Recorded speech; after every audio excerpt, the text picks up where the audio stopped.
क्या आप इस बात पर भरोसा करेंगे कि 2025 में जिस व्यक्ति का निधन हुआ उनकी उम्र 128 साल थी? शायद आपको यकीन ना हो, लेकिन यही सत्य है। यह कहानी उस शख्स की है जिन्हें 125 साल की उम्र में भारत सरकार का चौथा सर्वोच्च सम्मान पद्मश्री से सम्मानित किया गया था, जिनके मुरीद देश के पीएम नरेंद्र मोदी से लेकर प्रदेश के सीएम योगी आदित्यनाथ भी थे। जी हां, हम बात कर रहे हैं योग गुरु शिवानंद बाबा की, जिन्होंने 128 साल की उम्र में बाबा विश्वनाथ की नगरी काशी में शनिवार को अंतिम सांस ली। पूरे विश्व में जिनके फॉलोवर्स थे, शिवानंद बाबा की कहानी आपके लिए भी इस आधुनिक समय में बहुत उपयोगी साबित हो सकती है। शिवानंद बाबा की लाइफस्टाइल आपकी जिंदगी को बदल सकती है।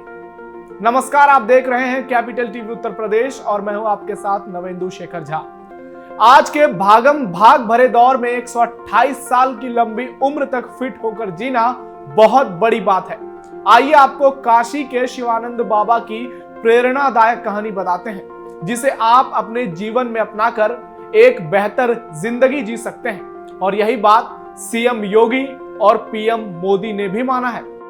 नहीं रहे पद्मश्री शिवानंद बाबा, 128 साल तक जीने का बनाया रिकॉर्ड। सीएम योगी और पीएम मोदी ने दी श्रद्धांजलि। देशवासियों के लिए रोल मॉडल थे बाबा शिवानंद। देश के सबसे लंबी उम्र के शख्स का 3 मई को काशी हिंदू विश्वविद्यालय के सर सुंदरलाल अस्पताल के जेट्रिक वार्ड में निधन हो गया। पहले आपको वो वीडियो दिखाते हैं जब 125 साल की उम्र में भारत सरकार ने शिवानंद बाबा को पद्मश्री से सम्मानित किया था।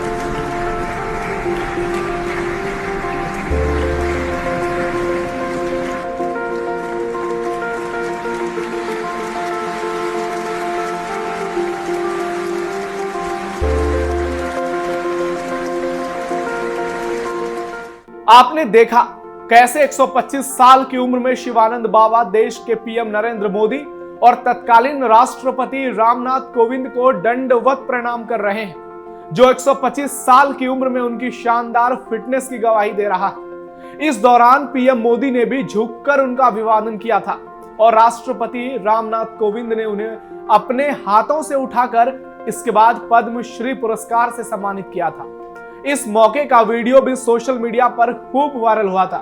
हर ओर बाबा शिवानंद छा गए थे और देश भर में उन्हें लेकर लोग बात करने लगे थे। दुनिया भर में शिवानंद बाबा के चाहने वालों को जब उनके निधन की खबर पहुंची तो लोग स्तब्ध रह गए। प्रदेश के सीएम योगी आदित्यनाथ ने अपने सोशल मीडिया साइट एक्स पर लिखा, योग के क्षेत्र में अप्रतिम योगदान देने वाले काशी के प्रख्यात योग गुरु पद्मश्री स्वामी शिवानंद जी का निधन अत्यंत दुखद है। उन्हें विनम्र श्रद्धांजलि। आपकी साधना और योग में जीवन संपूर्ण समाज के लिए महान प्रेरणा है। आपने अपना जीवन योग के विस्तार में समर्पित कर दिया। बाबा विश्वनाथ से प्रार्थना है कि दिवंगत पुण्यात्मा को सद्गति और उनके शोकाकुल अनुयायियों को यह अथाह दुख सहन करने की शक्ति प्रदान करें। वहीं प्रधानमंत्री नरेंद्र मोदी ने सोशल मीडिया साइट एक्स पर शिवानंद बाबा के साथ अपनी एक फोटो ट्वीट करते हुए लिखा कि योग साधक और काशी निवासी शिवानंद बाबा जी के निधन से अत्यंत दुख हुआ है। योग और साधना को समर्पित उनका जीवन देश की हर पीढ़ी को प्रेरित करता रहेगा। योग के जरिए समाज की सेवा के लिए उन्हें पद्मश्री से सम्मानित भी किया गया था। शिवानंद बाबा का शिवलोक प्रयाण हम सब काशीवासियों और उनके प्रेरणा लेने वाले करोड़ों लोगों के लिए अपूरणीय क्षति है। मैं इस दुख की घड़ी में उन्हें श्रद्धांजलि देता हूं। पीएम मोदी और सीएम योगी के ट्वीट से आप समझ गए होंगे कि शिवानंद बाबा कितने खास थे, लेकिन वो खास क्यों बने? इसके पीछे का सबसे बड़ा कारण योग और उनकी फिटनेस था। एक बार 15 अगस्त के मौके पर शिवानंद बाबा ने सीएम योगी को भी भरे मंच पर दंडवत प्रणाम किया था। आपको बता दें कि 5 मई यानी सोमवार को काशी के हरिश्चंद्र घाट पर पूरे राजकीय सम्मान के साथ शिवानंद बाबा का अंतिम संस्कार किया जाएगा। फिलहाल उनके पार्थिव शरीर को दुर्गा कुंड में कबीर नगर कॉलोनी में उनके आश्रम में अंतिम दर्शन के लिए रखा गया है। आपको बता दें कि शिवानंद बाबा को 3 दिन पहले सांस लेने में दिक्कत होने के चलते हॉस्पिटल में भर्ती कराया गया था, जिसके बाद शनिवार को उन्होंने दुनिया को अलविदा कह दिया। शिवानंद बाबा की प्रेरणादायक कहानी। आधार कार्ड के अनुसार शिवानंद बाबा का जन्म 8 अगस्त 1896 को बांग्लादेश के श्रीहट जिले के गांव हरिपुर में एक ब्राह्मण परिवार में हुआ था, जो पहले भारत का हिस्सा हुआ करता था। शिवानंद बाबा हाल ही में महाकुंभ भी गए थे, जहां उन्होंने योग शिविर भी लगाए थे। बाबा के परिवार में उनके माता पिता और एक बहन थी। माता पिता भिक्षा मांगकर पूरे परिवार का गुजारा करते थे। कुछ वक्त तो जैसे तैसे पूरे परिवार का गुजारा होता गया, लेकिन फिर मुश्किलें बढ़ने लगी। घर में खाने तक के पैसे नहीं थे, इसलिए माँ बाप को शिवानंद की चिंता सताने लगी। जब वो 4 साल के हुए तो उन्हें बाबा श्री ओमकार नंद गोस्वामी को समर्पित कर दिया गया, ताकि वहां उनकी देखभाल ठीक ढंग से हो सके।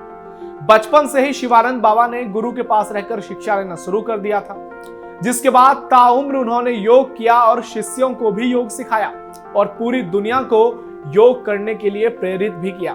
कहा जाता है कि बाबा शिवानंद के माता पिता और बहन की मौत भूखे रहने के कारण हो गई थी, क्योंकि गरीबी के कारण उन्हें भरपेट खाना नहीं मिलता था। इस हादसे का उनके जीवन पर बहुत बुरा असर पड़ा, जिसके बाद उन्होंने संकल्प लिया कि वे आजीवन अपना पेट आधा ही भरेंगे, पूरी दुनिया को योग सिखाएंगे और भूख भोजन का महत्व बताएंगे। आपको बता दें कि आखिरी सांस तक योग उनके जीवन का सबसे अहम हिस्सा रहा। कैसे शुरू होता था दिन, क्या खाना खाते थे बाबा? अब लोगों के मन में एक ही सवाल है कि आखिर शिवानंद बाबा खाते क्या थे और अपना दिन कैसे व्यतीत करते थे। मीडिया रिपोर्ट्स के मुताबिक उनके शिष्य ने बताया था कि गुरुजी का मंत्र है नो ऑयल ओनली बॉयल, यानी तला हुआ खाना नहीं खाना है, सिर्फ उबला हुआ ही खाना है। यह बहुत बड़ी बात है। आज के दौर में हमारे देश में हर दिन लाखों लोगों को बीमारी सिर्फ खराब तेल खाने की वजह से हो रही है, और जो व्यक्ति खुद को तले भुने खाने से दूर रख रहा है वो पूरी तरह स्वस्थ है। आपको बता दें कि बाबा शिवानंद हर दिन सूर्योदय से पहले ही उठ जाते थे, जिसके बाद वो अपने नियमित कामों को करने के बाद आधा घंटा योग जरूर करते थे। इसके बाद वो पूजा पाठ करते थे, फिर गर्म पानी पीते थे। पानी पीने के बाद वह एक सब्जी के साथ सिर्फ 2 रोटी खाते थे। इसके बाद वो पूरा समय अपना काम करते रहते थे। शाम होते ही वो थोड़ी देर तक योग भी करते थे। शाम में उबला हुआ हल्का खाना खाते थे, जिसमें चूड़ा या फिर दूसरी कुछ हल्की चीजें होती थी। वो कभी फल नहीं खाते थे और दूध भी नहीं पीते थे। वहीं डिनर में हल्का भोजन लेने के बाद 8 बजे से पहले ही वो सोने के लिए चले जाते थे। दरअसल बाबा का मानना था कि हर दिन 6 घंटे की नींद लेना बहुत जरूरी है। उनका कहना था कि जल्दी सोना और जल्दी उठना सबको अपनी आदत में शुमार करना चाहिए। इसके अलावा ज्यादा तेल मसालों वाले भोजन से दूर रहना चाहिए, क्योंकि ये परेशानी का कारण बनता है। लेकिन आज के दौर में लोगों को ये नजर नहीं आ रहा है। लोग तेल मसालों में पूरी तरह डूब चुके हैं। घटिया जानलेवा मैदों से बना चाइनीज खाना उन पर हावी हो चुका है। फास्ट फूड को लेकर लोगों के वश में उनका मन नहीं रह गया है, बल्कि वो मन के वश में आ गए हैं, जो गंभीर बीमारी का कारण बन रही है। कभी नहीं बीमार हुए बाबा शिवानंद। हर ओर सिर्फ और सिर्फ चाइनीज खाना, momos, chowmein, Maggi, burger, noodles ही छाए हुए हैं, जो भारत में लोगों को गंभीर बीमारी में जकड़ रहा है। कहा जाता है कि योग गुरु बाबा शिवानंद हर दिन आधा पेट ही उबला हुआ भोजन करते थे। वो भीषण गर्मी में कभी भी एसी का इस्तेमाल नहीं करते थे। ठंड में हीटर नहीं चलाते थे। हमेशा जमीन पर चटाई बिछाकर और लकड़ी का तकिया लगाकर सोते थे। हर सुबह योग के कठिन आसन करते थे। कहा जाता है कि वो कभी बीमार ही नहीं पड़े। 2019 में कोलकाता और चेन्नई के अपोलो अस्पताल में जब उनका मेडिकल चेकअप कराया गया तो डॉक्टर भी हैरान रह गए। उन्हें पूरी तरह स्वस्थ पाया गया, यानी 122 साल की उम्र में वो पूरी तरह स्वस्थ थे। ये एक प्रकार का चमत्कार ही था। कहा जाता है कि शिवानंद बाबा ने 1977 में वृंदावन के एक आश्रम में दीक्षा ली थी। करीब 2 साल वृंदावन में रहने के बाद वो बाबा विश्वनाथ की नगरी काशी आ गए और यहाँ रहने लगे। 121 साल की उम्र में उन्होंने, बाबा शिवानंद ने साल 2017 में पहली बार विधानसभा चुनाव में वोटिंग की थी। वाकई में शिवानंद बाबा की कहानी प्रेरणा से भरी है। यही कारण है कि पूरे विश्व में उनको फॉलो करने वाले करोड़ों लोग थे। आज शिवानंद बाबा हमारे बीच नहीं रहे, लेकिन उनकी जीवन जीने की शैली लंबे समय तक याद रखी जाएगी। साथ ही वो देश के करोड़ों लोगों के लिए प्रेरणा का एक बड़ा स्रोत बने रहेंगे, जिसका उल्लेख देश के प्रधानमंत्री नरेंद्र मोदी और उत्तर प्रदेश के मुख्यमंत्री योगी आदित्यनाथ ने अपने ट्वीट में किया। और आज के दौर में यदि भारत के युवा शिवानंद बाबा की तरह सोचकर अपना जीवन जिए तो उनका जीवन बीमारियों से मुक्त और खुशियों से युक्त हो सकता है, जो सीधे तौर पर देश के विकास पर असर करेगा। फिलहाल स्पेशल स्टोरी में इतना ही। आप देखते रहिए कैपिटल टीवी उत्तर प्रदेश। नमस्कार।